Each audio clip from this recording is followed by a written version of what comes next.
is a member of the Thai Instrument Ensemble.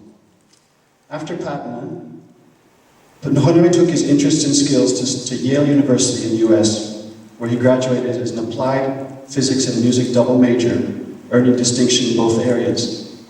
He is currently back in Thailand for a year, having received a grant to work on a very unique research and development project. This morning, we're going to learn about that project, which connects beautifully to our SEASAC Arts theme of past, present, and future. Please welcome Hanoi Natrakun.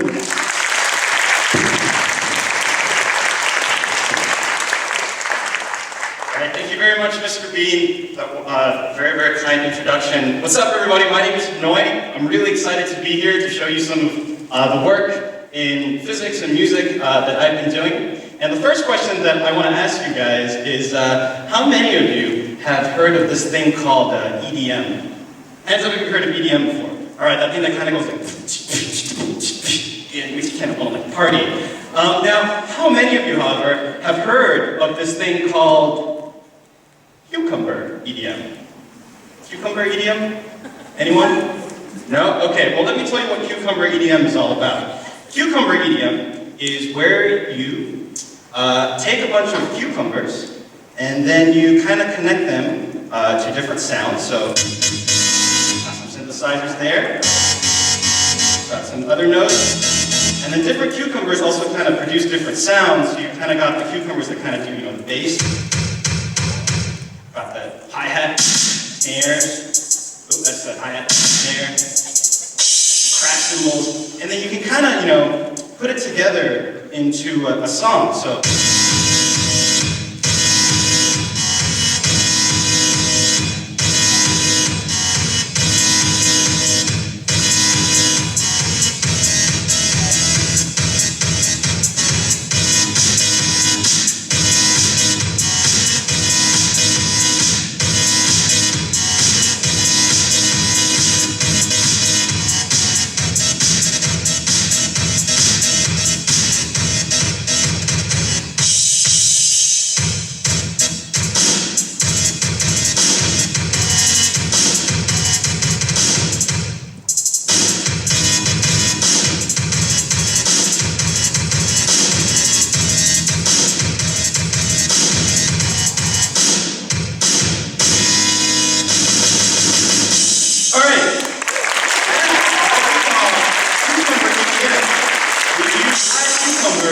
And you put sounds to it. Some of you might be wondering, oh my god, how the hell does it do that?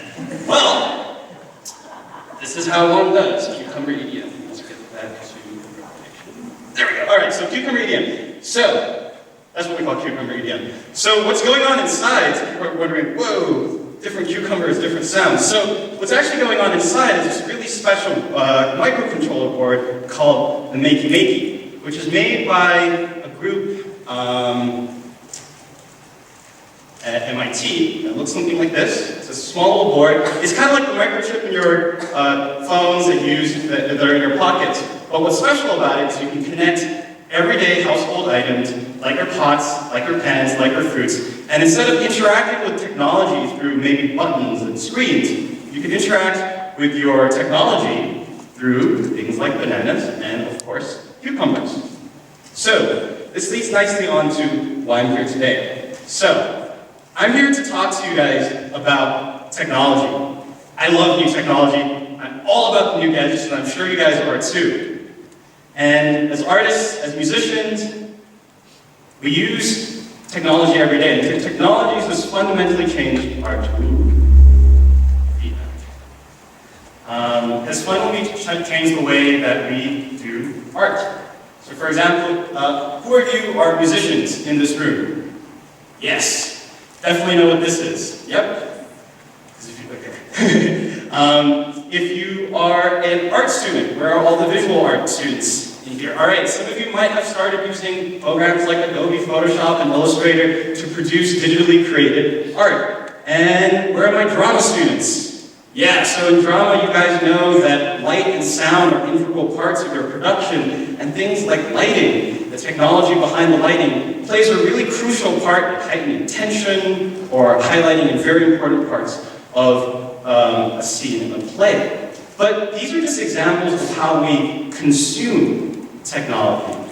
I want to talk to you guys today about how we can create technology, and very specifically, how we can use art in combination with science, among many other disciplines, which we'll cover as the presentation continues. But I'm interested to talk to you guys about how science and art combine together to produce new kinds of unseen, unheard of technologies.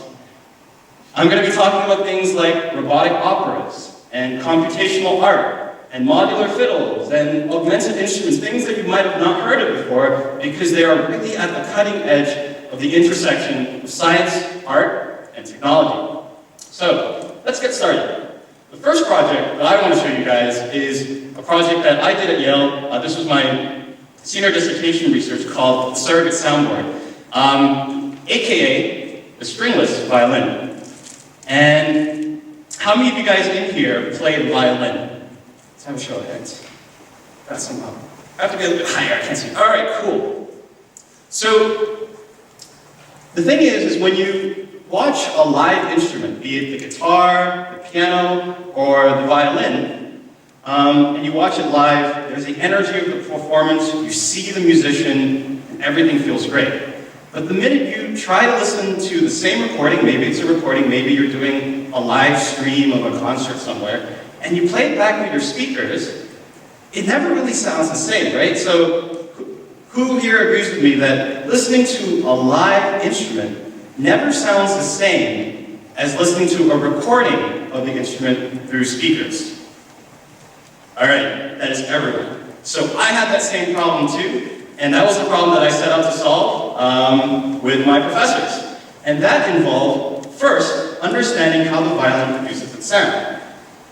And using physics and mathematics and different disciplines of engineering to analyze how the violin produces its sound. So we're kind of setting aside the music, setting aside the notes, setting aside the vibrato, setting aside technique, and really looking at the vibrations on the surface of the violin, looking at the vibrations on the string.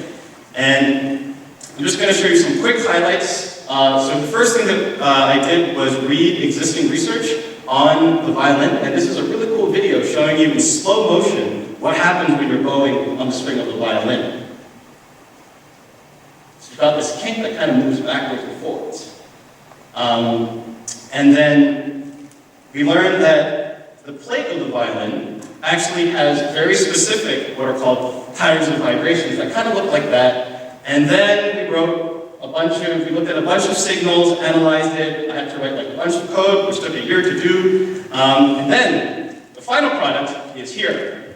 So, what we've developed this is the first prototype of the surrogate soundboard, and this is the product of my research, prototype of the research that I've been doing at Yale. I just want to reiterate that, you guys when you're in your science classes and you're kind of doing like hypothesis and experimentation and conclusion, those things come again back in university where you set a hypothesis that we can build this device. You have to study, read the theory to explain why your device is going to work, do some experimentation, which in my case took like a year to do, and not just 30 minutes in your chemistry class, and then you come up with a conclusion, and then you verify the results. So the idea is, let's say you have a violinist who is performing a recital somewhere in the world, let's say in Italy.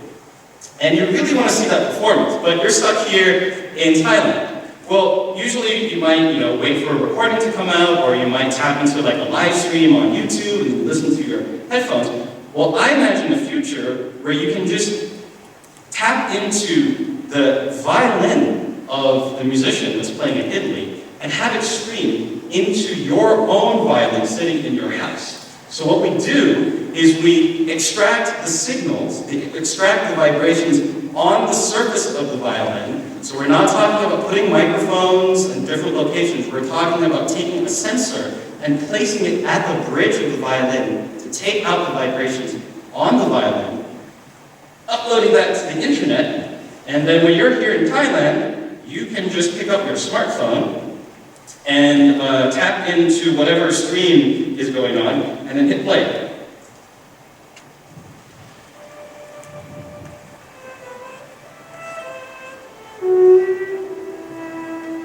So the sound that you're hearing right now is the sound coming from the body of the violin. Actually, can I have a volunteer come up? Who wants to be a brave volunteer to come up? No one to come up? Violinists. Oh, in the back there, yes. I saw someone put their hand up. Sorry? No, come on stage. Wait.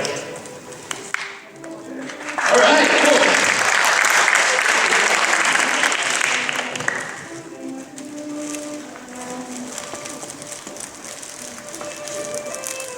All right, name and what school you're from. Let me just turn this on. There we go. Lily Wilson and Patana. Cool, awesome. All right, so what I want you to do is to put your hand on the surface of the violin and tell your friends in the audience what you feel. It's like vibrations in time with the music. Yeah, so what is happening is the sound that you're hearing is produced by the vibrations on the violin. It's not coming from a speaker. What we're doing is we're recreating the vibrations that the strings would have done on the violin, but putting the vibrations of the string of the instrument onto the violin. And that is a surrogate sound. Thank you very much. All right, cool. So that's some cool technology. And I imagine a future where you can stream violin performances into surrogate violins located in concert halls, located in your homes, or imagine having one single violinist sending their signal to multiple violins and having a one-man string section. Kind of cool. So that is technology for the violin. Let's move on to technologies for other instruments. So this is the piano. This is a new technology for the piano called Mirrorview. I had the privilege of working with Shasha and Professor Hiroshi Ishii at the MIT Media Lab on this project. Rather than explain what it is, I'll play a short video.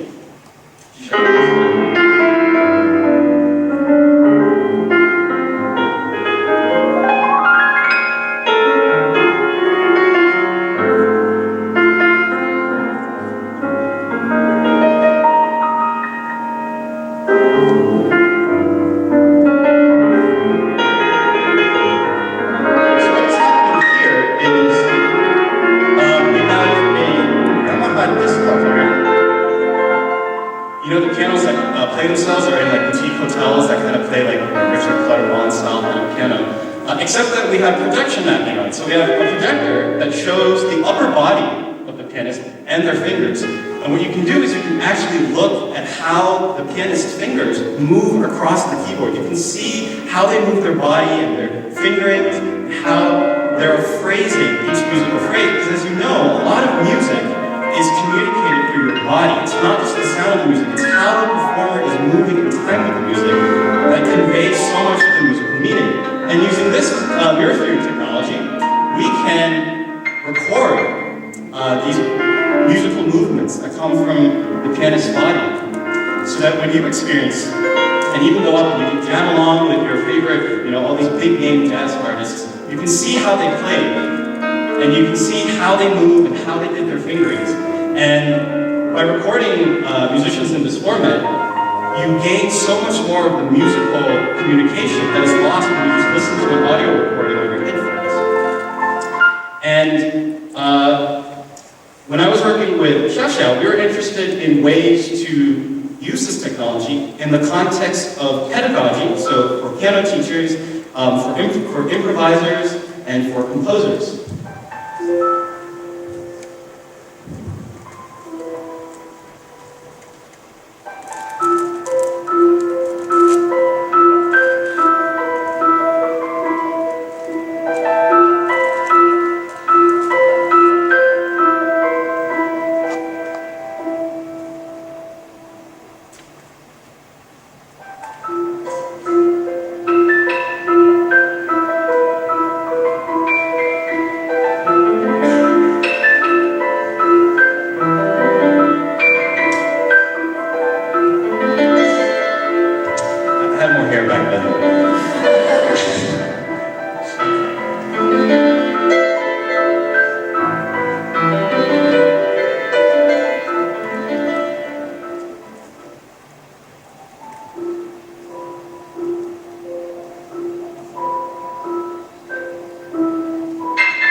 teach someone a new song, or you're a piano teacher, the teacher can literally record themselves into the system, have their accompaniment tagged to a different part of the music, and when a learning pianist is learning a new song, for example, they can play back their teacher or their mentor or even one of the great pianists and play along with them and see everything about how they're performing a piece of music on the piano. Right, and for this next one, we're not going to look at instruments anymore. We're actually going to look at robots, yes, robots, in the role of music. There's a new field of research called robotic musicianship, which is something that has recently just started. And robotic musicianship is all about teaching robots to be able to perform music with human beings, not about being scripted to play a piece beforehand, but actually being able to improvise. So how many of you guys here play jazz music or in jazz ensemble at school? Right? I have a few. So the most important thing about jazz is the fact that you get a solo and you can do some improvisation on the spot.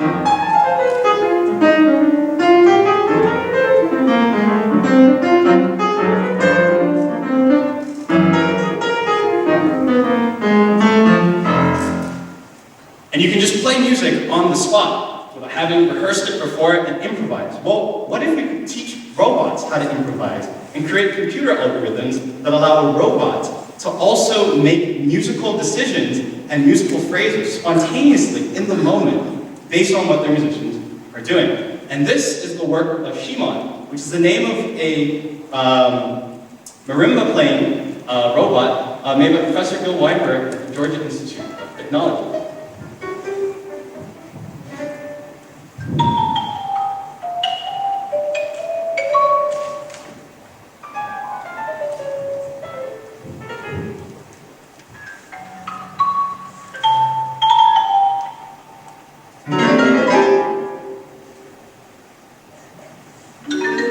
So notice that the robot is doing call and response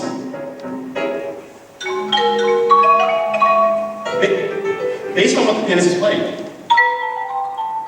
It's not scripted beforehand. Shimon is actively listening to the music playing from the pianist and creating musical responses in time. And Shimon can also bob his head up and down too.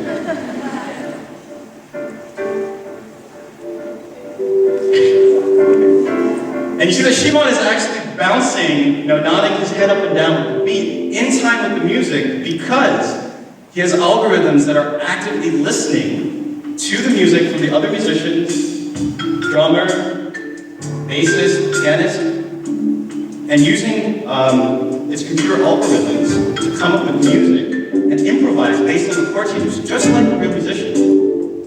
Well, why would you want on Earth, why would you want to teach a robot how to improvise? Well, here's the thing.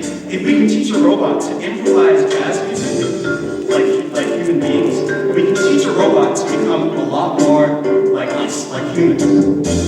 Because human beings, we're spontaneous creatures. We make decisions in the moment. Robots tend to be very procedural. They see a problem, they analyze it, they go step 1, step 2, step 3. Human beings don't work like that. And so, if we can teach Shimon, for example, to improvise, we might be able to create robots that can make decisions in the moment spontaneously. And not only make decisions in the moment, but make ones that are correct in a particular context. Just like how jazz musicians come up with awesome solos in the context of the chords that are being played, so that everything is nicely together. That's Shimon. And moving into the world of theater, robots are also taking the stage in the world of theater. So Death and Powers is an opera by Professor Todd Mackover at the MIT Media Lab that has robots coming on stage, performing, acting, and dancing alongside their human counterparts. So imagine a future where performing a play, theater, is no longer just limited to using technology in terms of the lights and sound systems, but actually having robots come up and participate and be part of conveying the meaning of a play, conveying the meaning of a scene. So now we're going to move from theater to art. And this is a really exciting field called computational art, where pieces of art are not static, and if they are animated, they are not animated in the traditional sense that there's an animator sitting on his computer and using, a 3D software or Adobe Flash to create the animation beforehand. Algorithms and computer code are used to generate the art and generate the movement of the art based on external stimuli. And this is a project called Platform by Bit Studio, which is a Thai company based in Bangkok, Thailand. And this project creates very, very beautiful pieces of dot matrix, pixelated art based on cameras that are picking up the event, people at the event, speakers at the event. Like that.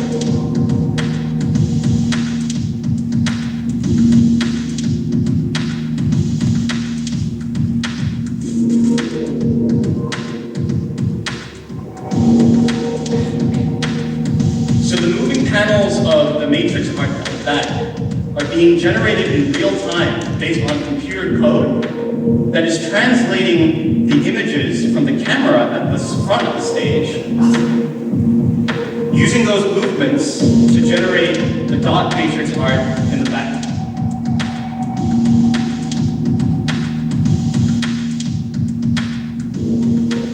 So with computational art, you can create art that is dynamic, that responds to external stimuli, that responds to the viewers, that responds to the movement, to the feelings, to actions that the audience member, the person that's watching, is doing. And it does it in a way that's not scripted, it's not procedural, it's not based on a set animation beforehand. It's happening in the moment based on what the viewer is doing, creating a whole new kind of dynamic art. And we can take this art that's stuck on the pixels and we can actually take it into the real world.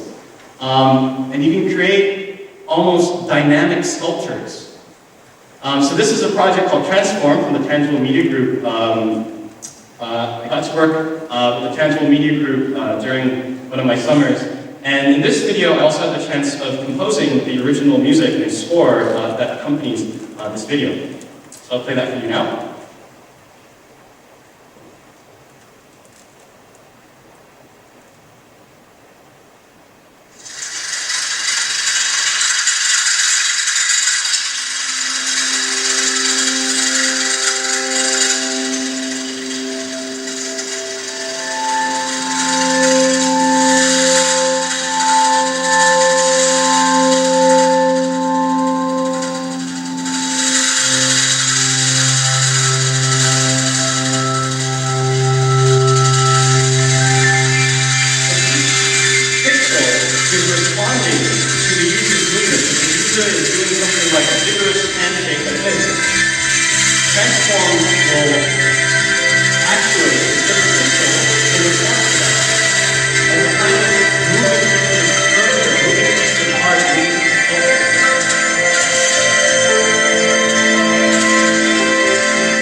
It doesn't have to be static.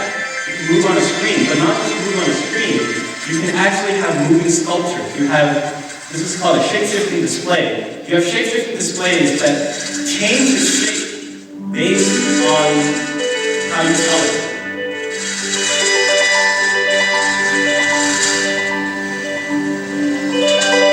The cool thing about Transform is it can also actuate external objects. So imagine sculptures that are not just dynamic, but are able to interact with different objects. From phones, tablets, your wallet, little red balls.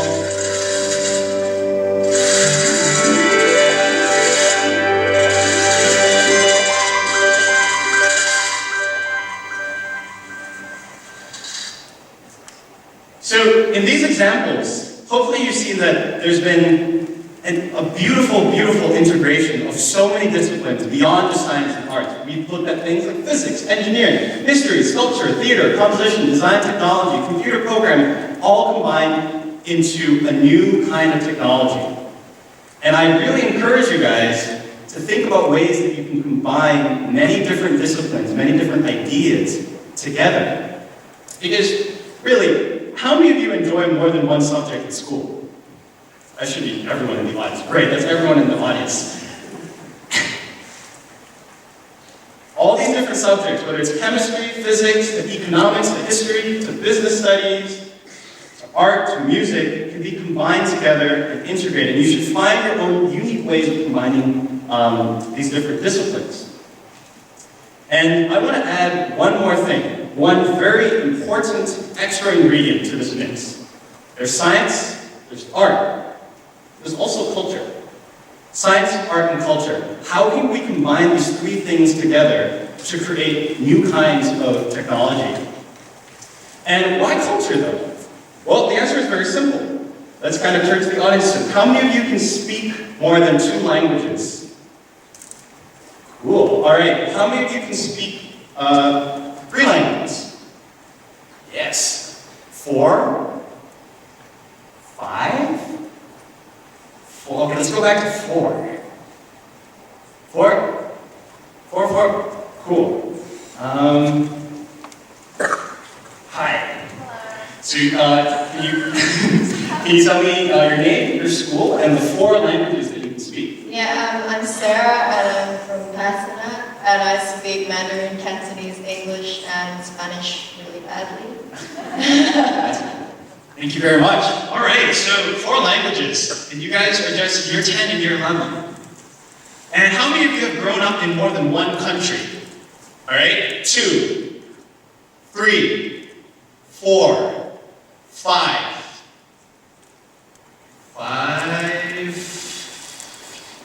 6? 5, okay. I saw someone here. 5, yes? Pass the microphone. Yeah. Name, school, and the 5 countries. I'm Catherine. I'm from Alice Smith, and I've lived in Egypt, Indonesia, Scotland, Canada, and Malaysia. All right, thank you, Catherine. All right, so why am I asking you this? Well, you and me, yes, you and me, I'm not that much older than you guys, I'm just 23, so we're literally the same generation. Whatever happens to you happens to me, whatever happens to me also happens to you.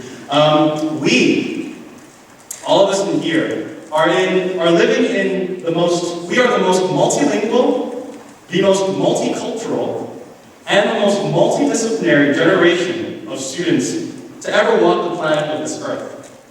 We live in a completely different time from our parents, and we live in a completely different time from our teachers. We are growing up in the age of 3D printing. We are growing up in the age of not smartphones, but things like smart watches. It's a completely different playing field.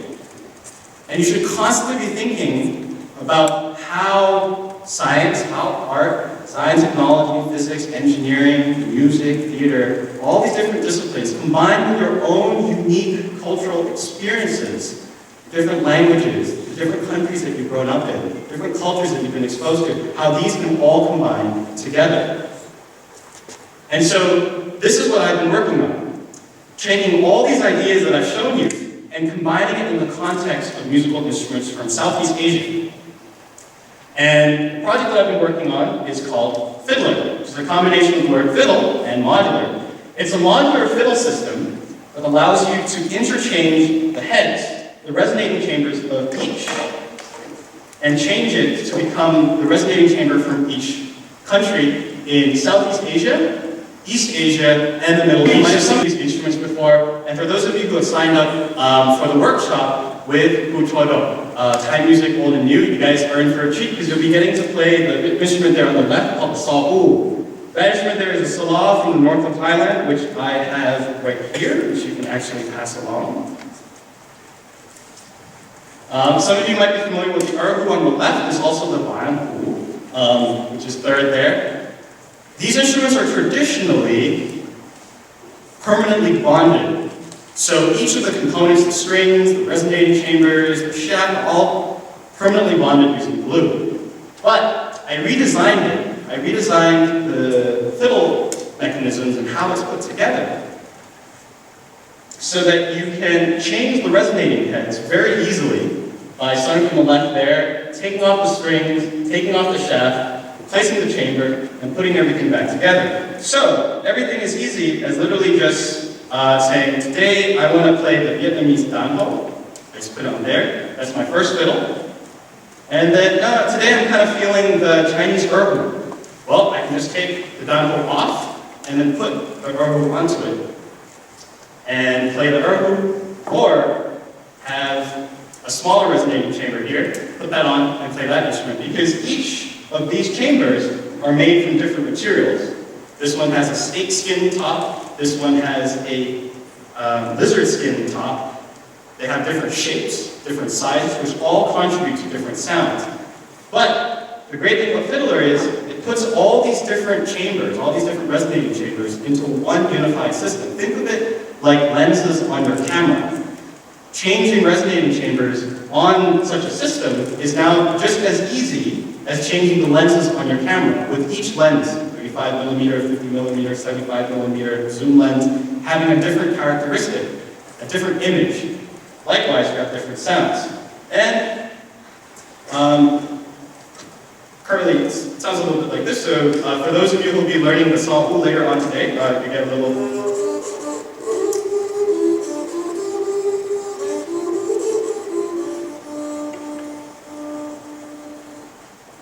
So that's a little sound snippet of what the current prototype sounds like. And the exciting thing about Fiddler is, this is also all painting too. In designing Fiddler, I had to use computer-aided manufacturing, computer-aided design, and computer-aided engineering to design each of the different parts of Fiddler. So here, there's a software that I use called Autodesk Inventor. You can see that I've been designing each of the components before making the device to make sure that all the different parts fit together, and only fit together, but you can perform simulations that make sure that each component is able to take the structural tension that the strings and the shaft have when you put the instrument together. So I did all this beforehand using computer software, traditionally using engineering and design technology to design and make sure that the different parts of the instrument fit together. So there you have, the little 3D printed part, and making sure that it will fit with the different chambers. And that's the exploded view on the left there. It's an exploded view to make sure that all the components can fit together. And this is the shaft that's right here, and it has things like integrated batteries and integrated electronics, which you'll get to see in person later on in the Thai marketplace tomorrow. So this is after I designed each of the different components. I then manufactured it using things like 3D printing, and also doing the woodworking myself. I'll talk about that later. So Fiddler is not just compatible with the variety of different chambers from the different countries. It's also compatible with recycled materials. So if you have anything that's shaped like a hollow tube with a panel at the front, even if it's like a tea can, you can use that as a fiddle. And what's more exciting is the fact that it's compatible with 3D printed chambers. So 3D printing is going to completely change our generation. In much the same way that we all have printers in our house, we're going to have 3D printers in our house in the future. And if something breaks or the legs of your glasses snap off, in the same way that you can reprint the manual of a device that you're using, you can actually print out entire objects in your own home. And I've been using the 3D printers in Patana's design and technology to make this 3D printed chamber, which I'll also pass around. Be very careful with it. The top is very fragile. So I imagine a future where musical instruments have the design of musical instruments and the fabrication of musical instruments is liberated and is available to everyone, including all of you, where you can design and manufacture your own resonator chambers. You can design and manufacture your own special designs. You can make it big, you can make it small.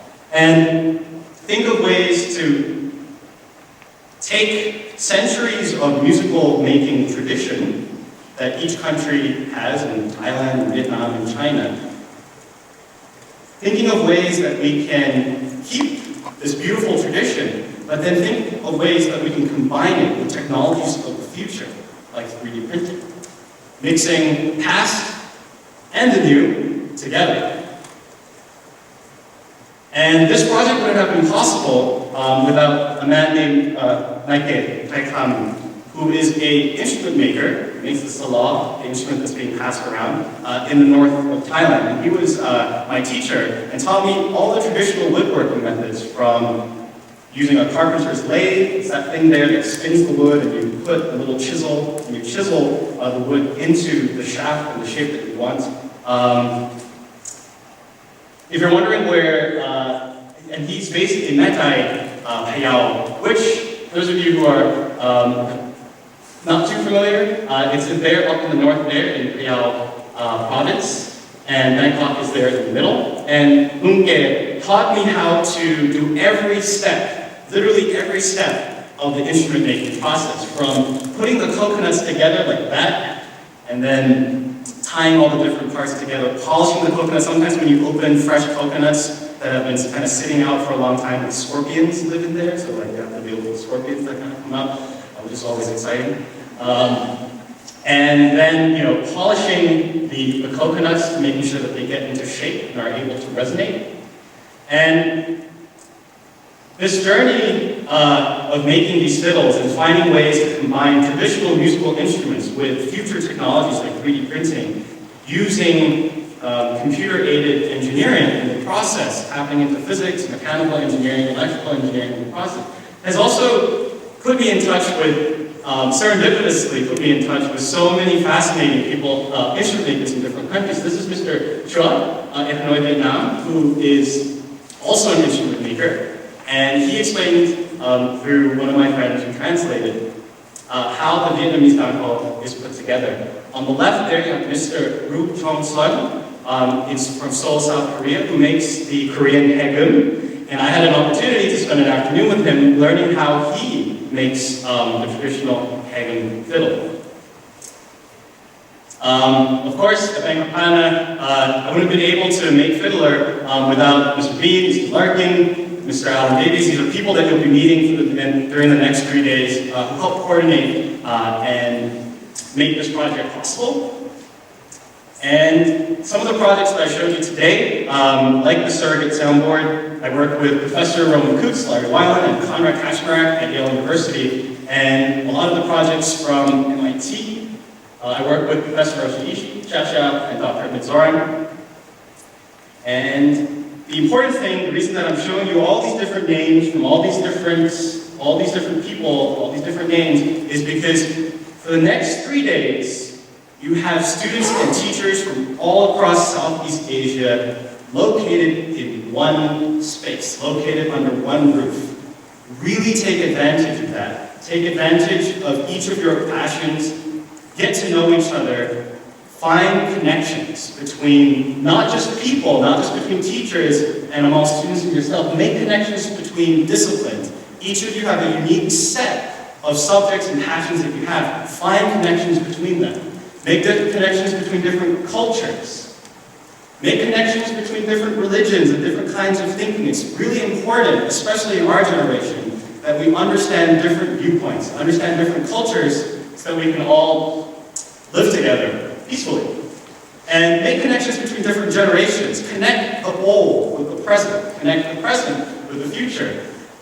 Connect different generations together, which of course is the theme of this year's SEASAC Arts Festival. Before I like to close the presentation, website if you want to see more of my projects. Thank you very much. This has been really exciting, and let's kick off the SEASAC Arts Festival 2016.